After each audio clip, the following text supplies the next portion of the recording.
Wujud kidam baqa mukhalafatul lil hawadisi qiyamuhu binafsihi wahdaniyat kudrati. Saudara-saudara kaum muslimin yang berbahagia, ini merupakan analisa sosial bahwa pada suatu saat nanti akan terjadi di tengah-tengah umat di mana kita dihantam dan diserbu dari segala macam penjuru, akidah didangkalkan, peradaban dan kebudayaan dirusak, makanan dan minuman diracuni, pakaian ditelanjangi dan lain sebagainya, sampai kita melepaskan nilai Islam yang kita cintai ini. Kondisi sosial ini satu saat akan datang kepada kita. Demikian analisa dan peringatan dari Rasulullah sallallahu alaihi wasallam. Marilah sekarang kita melihat, adalah benar bahwa di zaman sekarang kita insya Allah tidak akan mengalami perang Badar sehebat yang pernah dialami oleh Rasul dan para sahabatnya. Tetapi sesungguhnya perang yang kita hadapi di zaman sekarang ini tidak kalah hebatnya dengan perang Badar, tidak kurang dahsyatnya dengan perang Uhud, tidak kurang ngerinya dari perang Khandaq.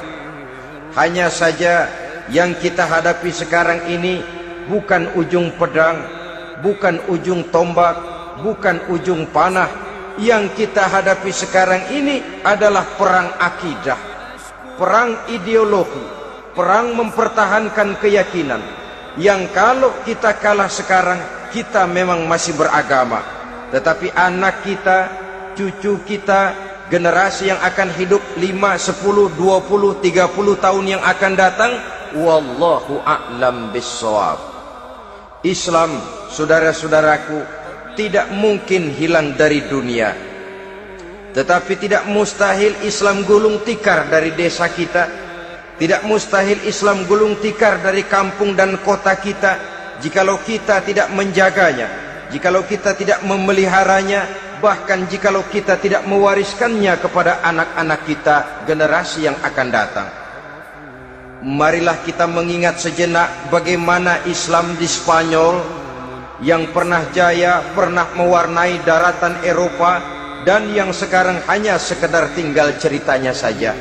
Ini pernah diperingatkan oleh Rasul dalam satu hadis, sayati ala ummati zamanun la yabqal Islam illa ismun wala minal Quran illa rasmun. Akan datang satu masa di tengah umatku di mana pada masa itu Islam ada tapi hanya tinggal sekedar namanya saja, dan Quran pun ada tapi cuma sekedar tinggal tulisannya saja. Apabila kita tidak mewariskan ini kepada generasi yang akan datang, maka serbuan-serbuan dari berbagai macam penjuru dari hari ke hari semakin kita rasakan kehebatannya. Tidak mustahil sejarah Spanyol akan terjadi di desa kita, akan terjadi di kampung kita, akan terjadi di kota kita. Orang Spanyol, kalau mereka cerita kepada anaknya, mereka akan cerita, nak, di sini dulu ada masjid. Kapan, Pak? Dulu bener dah. Banyak orang Islam kalau hari Jumat pada sembahyang, kapan itu, Pak? Dulu sekali. Sekarang cuma sekedar tinggal ceritanya saja. Bukankah sesuatu yang sangat tidak mustahil apabila kita tidak menjaga dan mewariskan Islam ini kepada generasi yang akan datang, maka serbuan-serbuan akan membawakan hasil yang diinginkan oleh para penyerbu itu tadi.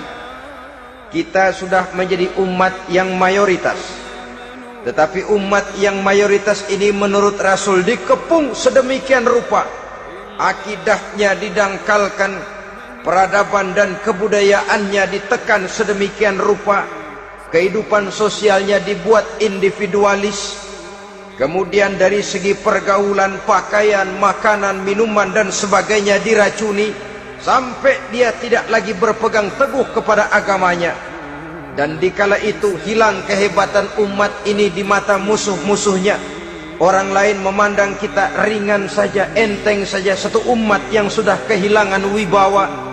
Padahal konon kabarnya kita mayoritas, tapi enak saja dikutak-kutik orang lain. Dan dikala itu di hati kita merajalela penyakit uahan. Penyakit uahan itu apa? Pertama, hubbud dunia, terlalu cinta kepada dunia. Terlalu cinta kepada dunia yang menyebabkan kita lupa akan tanggung jawab dan kewajiban, lupa meneruskan dan mewariskan Islam kepada generasi yang akan datang. Kita berlomba hanya untuk mengejar dunia dan seluruh isinya.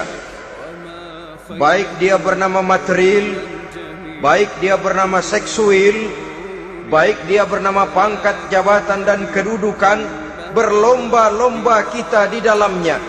Sampai tercampaklah penyakit hubbud dunia di dalam hati ini. Berurat dan berakar dunia itu, sulit dan berat kita berpisah daripadanya.